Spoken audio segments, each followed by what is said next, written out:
It's terrible that after 50 years it is behind closed doors. And I've no intention. Now I've started to stop now. I'm determined to put an end to this. Terrible. The moment Camilla's car reached the private entrance of Highgrove House, the royal world shifted. This was not a misunderstanding, not a delay, and not a routine security check. It was a refusal. A direct order had been given, and the name attached to it stunned everyone near the gates: Kate's office.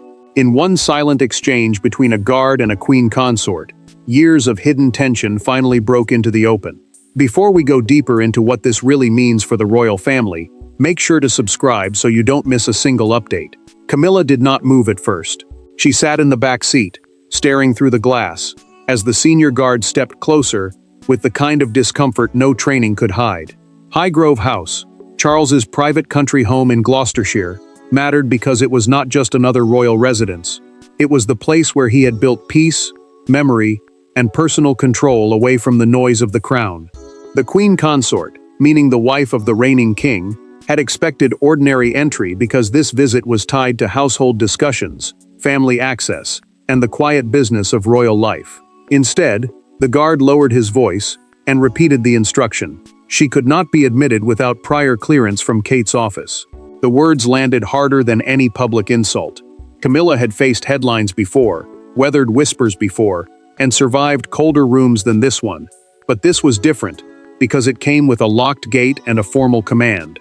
Kate's office, the team managing the Princess of Wales's private schedule and family-related decisions, had not sent a suggestion. It had sent an order. The guard looked down once, then back at her, and that small pause told the Queen Consort everything. This refusal had been prepared before her car ever turned toward Highgrove. This was planned. This was deliberate. This was the future placing its hand on the door. Camilla felt the meaning before anyone explained it. The issue was not only whether she could enter a house. The wound was deeper, sharper, and far more dangerous. Access to Highgrove had always meant closeness to Charles, and closeness to Charles had always meant influence. Now Kate's office had drawn a line through that assumption, and the Queen Consort understood that a private gate had become a public symbol inside the monarchy. She asked the guard to confirm the instruction again, and he did. No anger in his voice, no apology strong enough to soften it. Inside Highgrove, Charles received the message at his desk. The king, who had spent years treating this home as his emotional shelter, froze with one hand resting on the polished edge. He did not speak at once. He only looked toward the door, as if the silence itself had delivered the verdict.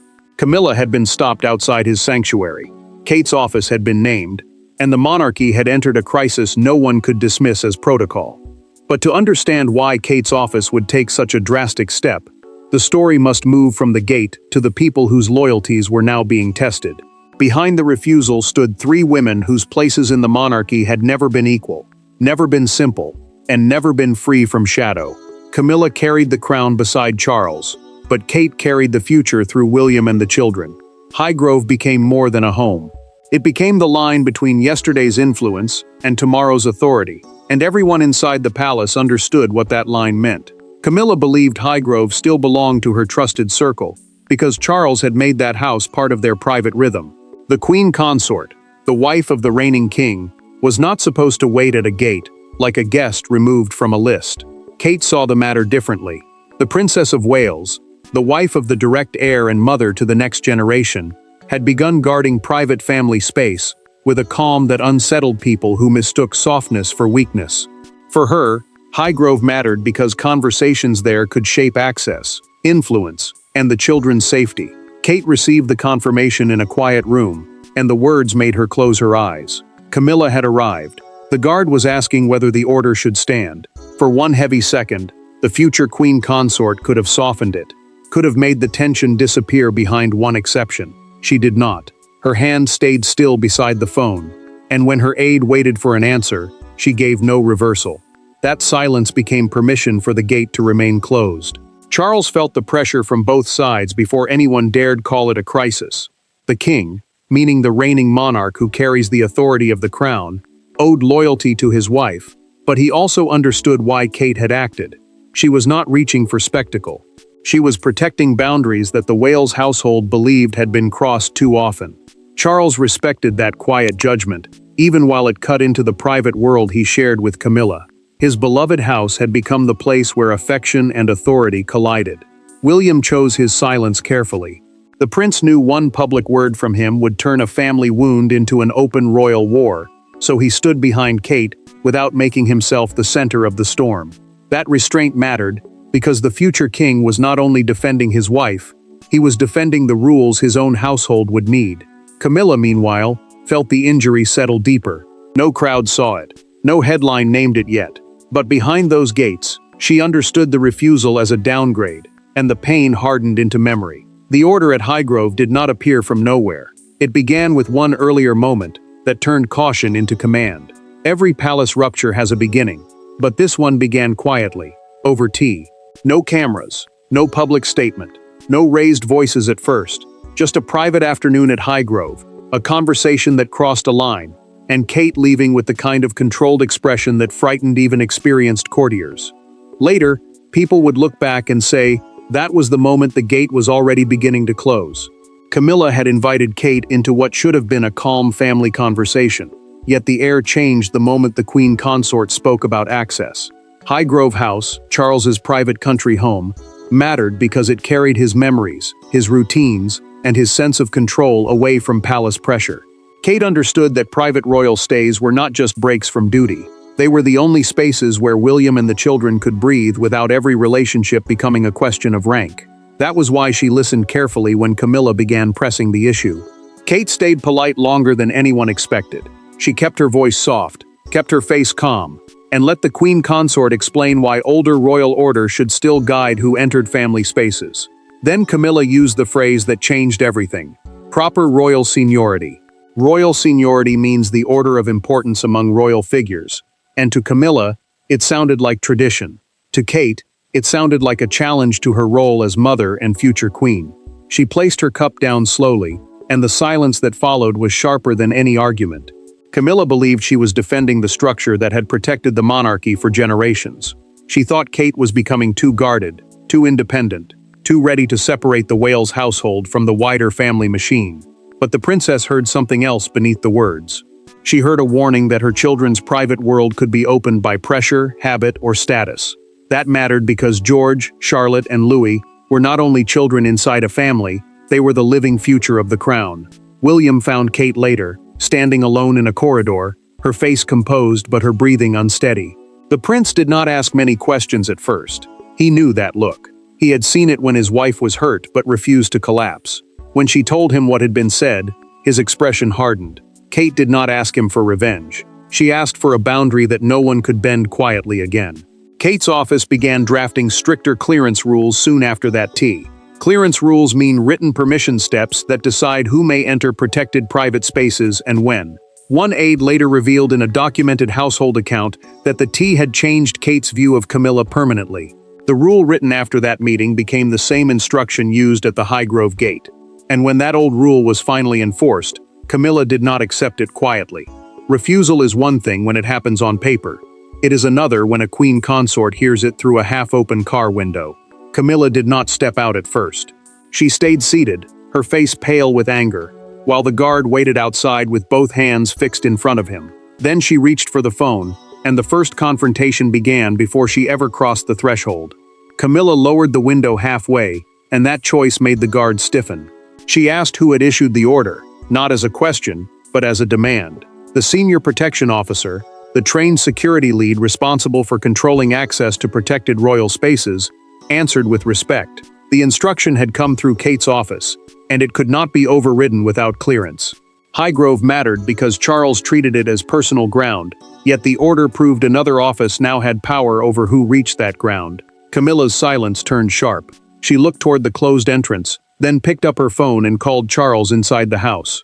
When the king answered, she did not soften her voice. She asked whether he had approved her humiliation, whether he understood that his wife was being held outside his own home. Charles stood by a window with the phone pressed close, torn between the woman at the gate and the boundary Kate had drawn. He told her the household had to follow the clearance protocol, the permission process used to decide who may enter restricted private areas. Camilla heard the words and understood the betrayal beneath them. Charles had not shouted, but he had not saved her either. That wounded her more than the guard's refusal, because the king's hesitation told her Kate's order had weight. She had expected him to end the matter with one command. Instead, he treated the decision as serious, already accepted inside Highgrove. Her humiliation turned into fury, and fury gave her voice a colder edge. William stood near Charles when the call grew heavier. The prince did not interrupt, but his jaw tightened when Camilla pushed harder, because he knew this was no longer about entry. It was about whether Kate's authority could be broken the moment it caused discomfort. Charles glanced toward him once, and the future king said nothing. Camilla ended the call with a warning she meant to leave behind like a mark. She said she would remember who closed the gate. Charles lowered the phone without answering, and the room held its breath. But the true force behind the order was not the guard, not the gate, and not even Charles. It was the quiet machinery Kate had already put in motion. Power inside the monarchy does not always arrive with a raised voice. Sometimes it arrives as a single instruction, typed cleanly, approved silently, and handed to security before anyone realizes the balance has changed. Kate's office did not shout. It did not leak. It did not explain. It simply made clear that access to private family ground would no longer be controlled by assumptions. Kate sat with a senior aide as the final wording was placed before her.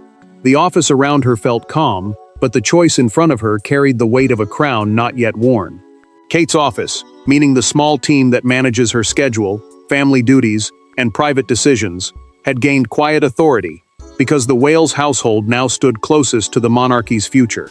That mattered because every family visit, every private stay, and every unchecked entrance could become a test of who truly controlled the next chapter. Kate read the instruction twice. No unscheduled entry to Highgrove during protected family periods without clearance from her team. Highgrove, Charles's private country home, mattered here because it was both his sanctuary and a place where family influence could be shaped away from public view.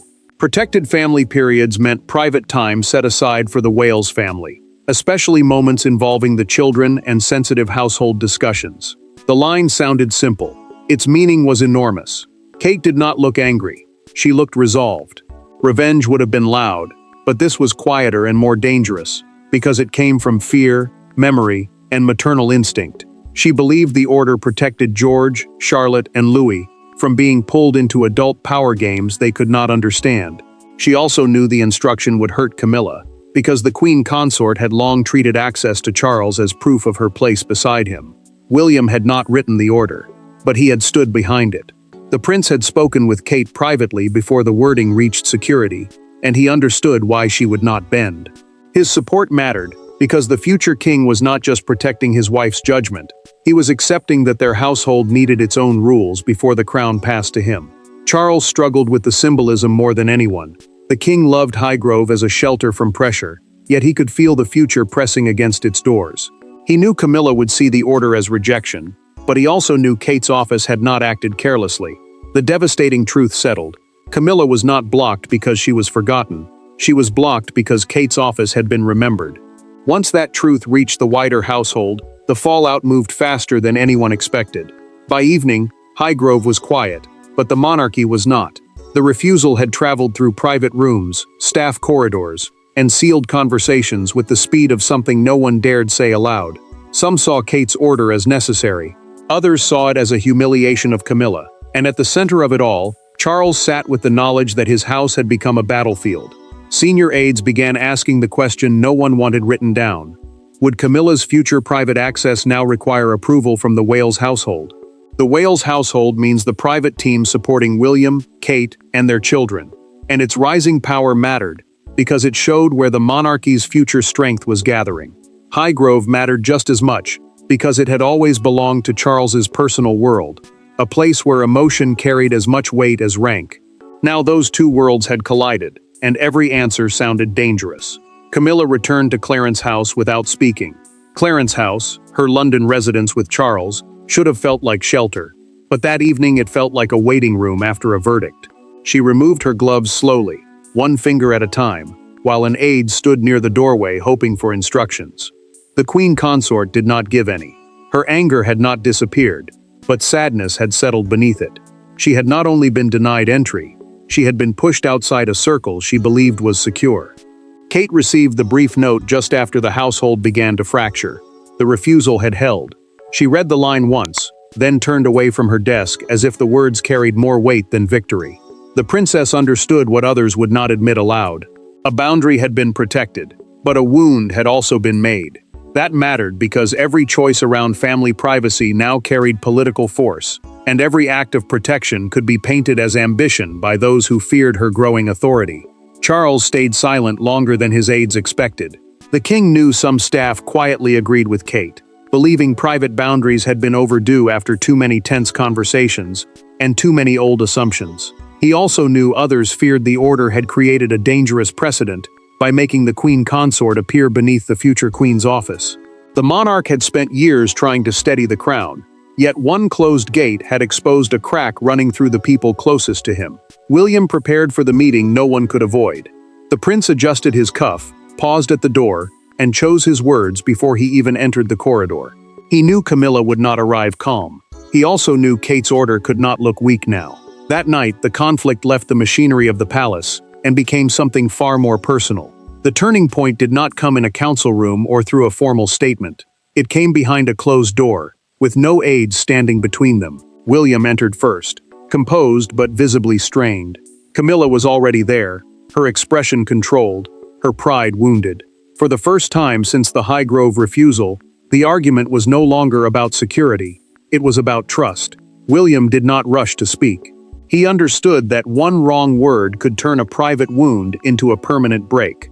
Camilla watched him closely, and the Queen Consort, the wife of the reigning king, carried herself with the dignity of someone determined not to beg for what she believed was already hers. The prince knew why the room mattered. No aides meant no shield, no careful minutes, no one to soften the truth afterward. This was family power stripped down to two voices. Camilla asked the question directly. Did Kate now have the power to keep her away from Charles's private world? She did not raise her voice, but the hurt underneath it made the words heavier. Highgrove mattered because it was not only a house to the king, it was the place where his closest relationships had long been measured by access. To be stopped there meant more than inconvenience. To Camilla, it meant being told her closeness to Charles no longer overruled every boundary. William chose his answer with care. Kate had the right to protect the Wales household, he said, especially where the children and private spaces were involved. The Wales household meant the private family structure around William, Kate, and their children, and its authority mattered because it represented the monarchy's next chapter. The future king was not speaking as a rival. He was speaking as a husband and father who had decided that old habits could no longer decide new limits. Camilla's anger shifted for one brief moment into something more painful. She heard that William did not see the refusal as an insult. He saw it as protection. That wounded her differently, because it meant the prince was not trying to humiliate her. He was simply not willing to center her feelings above Kate's judgment. The Queen Consort looked away, and for the first time, the fight seemed to drain from her face. William did not demand an apology, and Camilla did not offer one. But something changed. She stopped asking him to reverse the order. He told her access could not be assumed simply because it once was, and she understood that the sentence was final. When the prince left, he found Kate waiting in silence. William gave her only 4 words. The line has held. By morning, the private fracture had become impossible to hide from the world beyond palace walls. The monarchy can survive silence inside its walls, but not once the outside world gives that silence a headline. By dawn, the story had escaped the gates. The public no longer saw only a family disagreement. They saw a power shift. They saw Kate's office named. They saw Camilla refused. And suddenly, Highgrove was not a private estate anymore. It was the symbol of a changing crown. A London newspaper carried the image that turned a private wound into a national drama.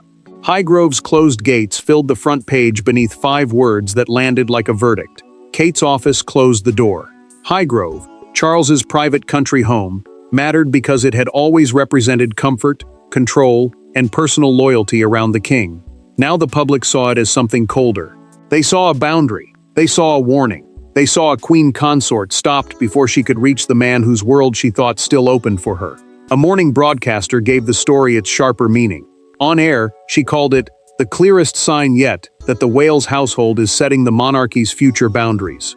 The Wales household means the private family structure around William, Kate, and their children. And the phrase mattered because it named where authority was gathering. Viewers understood the point quickly. This was not just about one refusal. This was about whether the future royal family could protect its private life from the pressures of rank, habit, and old influence. Crowds gathered near Kensington Palace before midday, not roaring, not celebrating, but watching with the quiet intensity that follows a royal shock. Some held phones. Some spoke in low voices. One elderly royal watcher, asked during a live street interview, said, "This was not cruelty. This was a warning that the future has arrived." The line spread fast because it gave the public a simple way to understand a difficult moment. Kate had not appeared. She had not explained. Yet her silence seemed stronger than a statement. Camilla watched the coverage without expression. The Queen Consort let the panel speak only long enough to hear her position reduced to debate, then turned off the television before the argument could finish. Kate refused to comment publicly, choosing discipline over defense, because any explanation would make the rift wider. Charles understood that silence had failed to contain the truth. The king realized the public had already seen what the palace tried to hide. Authority was moving. And when the noise finally settled, only one question remained inside the monarchy. What did the closed gate truly mean? The refusal at Highgrove was never only about one car, one guard, or one instruction from Kate's office. It was the moment the monarchy revealed its new emotional architecture. Camilla discovered that proximity to Charles no longer guaranteed unlimited influence. Kate proved that quiet authority can be stronger than open confrontation. And William showed that the future king had chosen where his private loyalty stood. Camilla accepted the new reality in silence, but not because the pain had disappeared. The Queen Consort understood that she had not been removed from royal life, yet she had been shown a limit she could no longer ignore.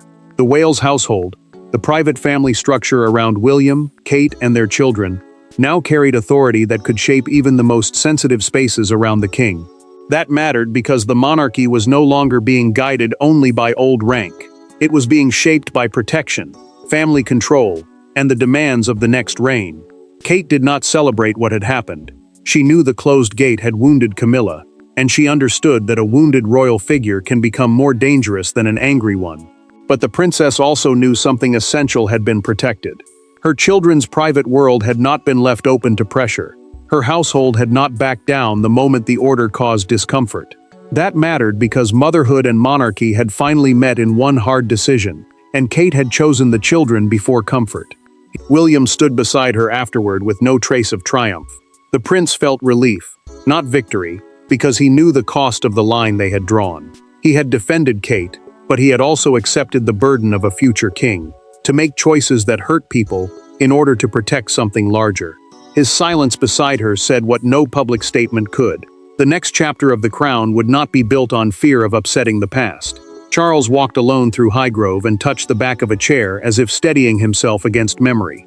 The king loved that house because it had once given him peace, but now it had become the place where the future announced itself. He understood that Camilla had suffered, that Kate had changed, and that William had stepped closer to the role waiting for him. The final meaning was clear. This was not a victory over Camilla as a person. It was a victory for boundaries, motherhood, and the coming reign's authority. The gate closed on one era of assumption and opened the monarchy to a harder, clearer, more disciplined future. Highgrove became the place where silence ended, where Kate's quiet power was recognized, and where everyone inside the monarchy learned that the future would no longer ask permission to protect itself. Thanks for watching. Please don't forget to like and subscribe, and we will see you in next one.